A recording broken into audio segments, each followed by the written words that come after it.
everybody. The last blog I mentioned practical applications of learning through play, and we talked about the Mad Dog meme drill.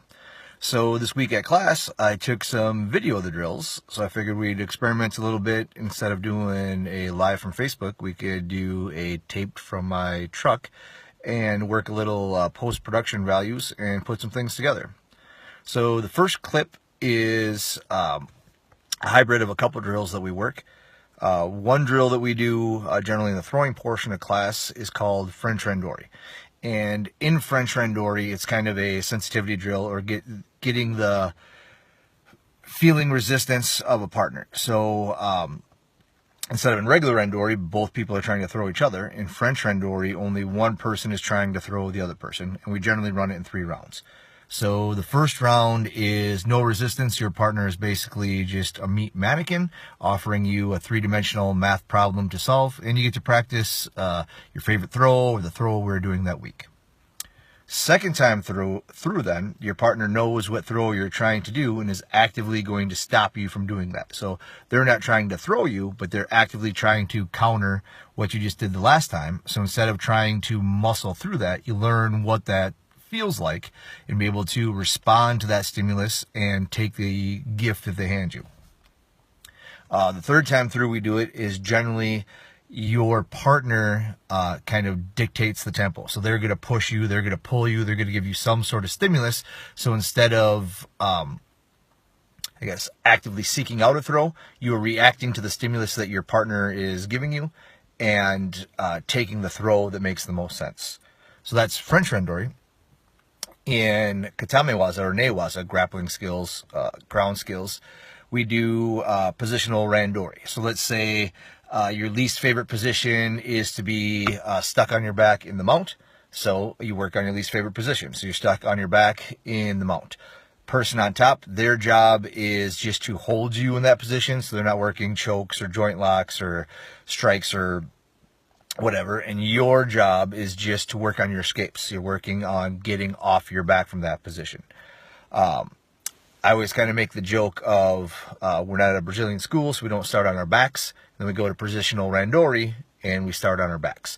So the hybrid, or what we worked for this first drill, is going from French Randori directly into transitioning to pinning on the ground, and then whatever pin they put you in, that's the math problem you have to solve. They're going to pin you in that position. Your job is to get out of that position. So with no further ado, let's take a look at what that drill looks like. There you go.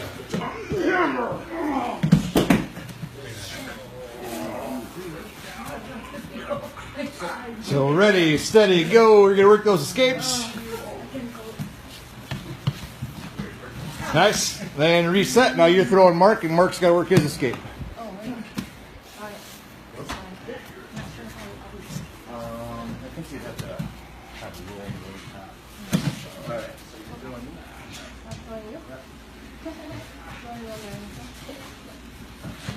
Take up more of the mat. Go. Ready, steady, go. Here you go. Nice.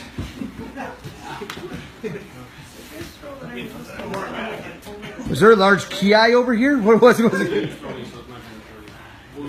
supposed to resist your throw. I'm trying to figure out how to I don't remember. Okay.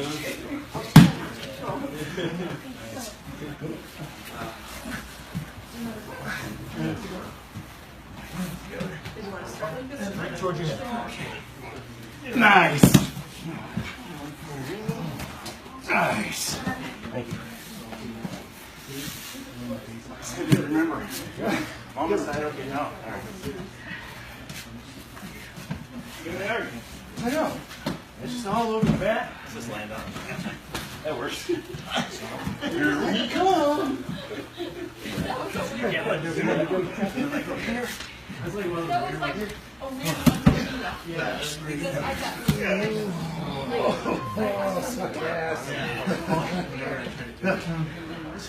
And the next one is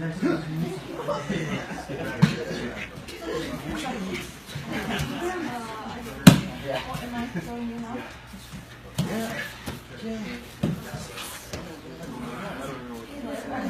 Inspire you. Oh. Okay.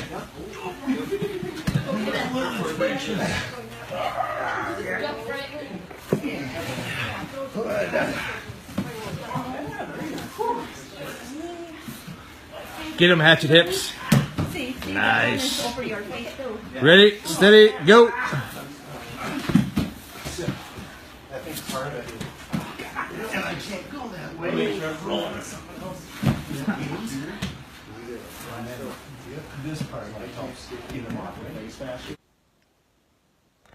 After that drill, we worked pinwheels, which I learned through Katame-do, especially through Omar. So, Omar, if you're watching, thanks. It's a cool drill. In which you practice, you're not waiting for your turn, right? So, the person working their pins is working their pins. The person who is being pinned works their escape. That sends the information or the stimulus to the person pinning that they have to change to a different pin, right? Because victory happens in the transitions. And then the bottom person escapes, so forth and so on. Pinwheel Plus is adding skills to that. So what strikes could I do from this position? What locks could I do from this position? What strangles could I do from this position? The first drill that was on this video tends to be a little bit sport oriented. So the person who's bigger, stronger, has more experience is usually going to be more successful. And if they're way outclassed, generally how we practice, because you don't need to practice dying, you don't need to practice losing. So that person, if the person who they're training with is having no success, they switch modes to become a coach and help them work their way through. That can be a little bit disheartening for the person who's having trouble. So the last part of the pinwheel is we do Mad Dog Mean pinwheel, in that when you're stuck in these crappy positions, what targets are available to you from there, and what horrible things can you do to these targets. And the less experienced, smaller stature people get a smile on their face, because big, strong, experienced people are fairly easy to move if you're tearing their ear off, if you're ripping their lip down, or you're removing their eyeball from their skull. If they have lovely locks like I do now, and if you are scalping them, it tends to encourage them to move. And once, it's Newton said, right? An object in motion tends to stay in motion. So let's take a look at what that drill looks like. Oh, we're doing knee belly.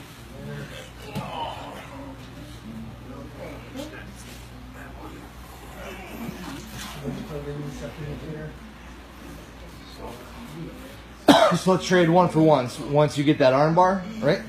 Boom, from that position, what are horrible things that John can do to you? And then when John runs out of horrible things that he can do to you, then you go into the next version of Keckeisen.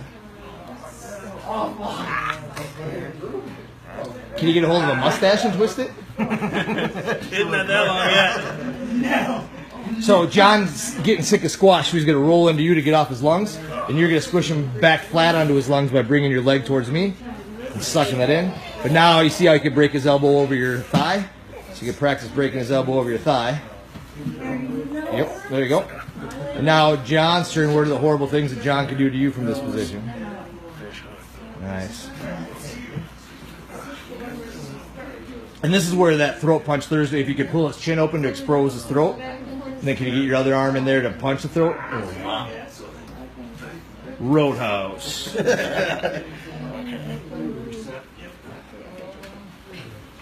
Grace has no glitches. Awesome. Well, that's, and the mental game for this, and we've talked about it before, is the surgeon, right? So clearly a doctor who's gone through anatomy classes shouldn't be overly squeamish doing these things, right? Pepper fingers. There you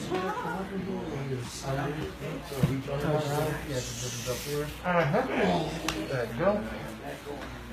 Okay,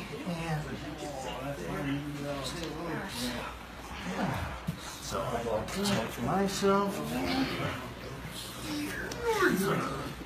Shano, arm bars from east-west.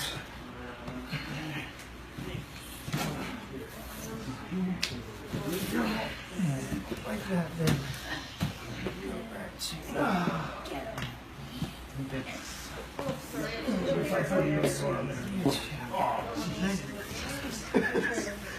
That's the way to end the fight.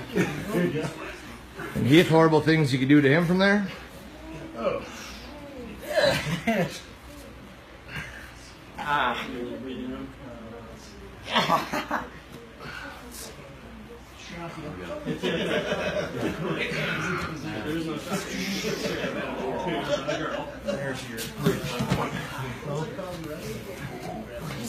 Some Indian sick with this.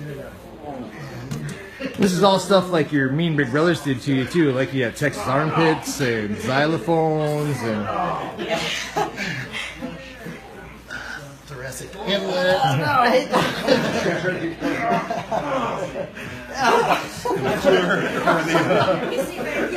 You know that one.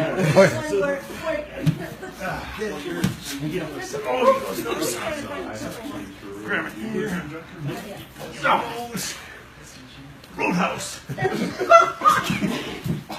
You did not just say that. he said it twice. Your escape techniques are way better if you rip their throat out. That's just basic science. So there you go. Thanks for watching. Please like and share this video, and stay tuned for more. Check out the Violence Dynamics Facebook page. Until then, we'll see you later. Peace.